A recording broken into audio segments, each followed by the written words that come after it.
Let me introduce to you the transformer oil purification and filtration machine from REXON company.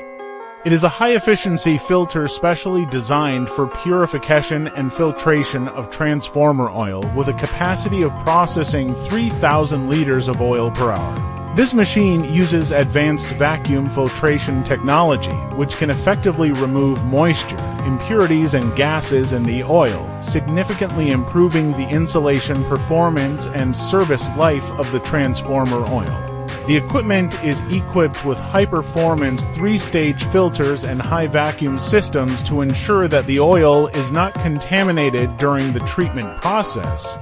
At the same time, ZYD-50 has PLC automatic control function, which is simple to operate and easy to maintain.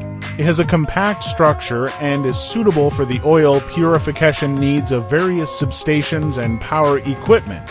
Regular use of the ZYD-50 transformer oil purification filter can effectively extend the operating time of the transformer, reduce the failure rate, and ensure the safety and stability of the power system.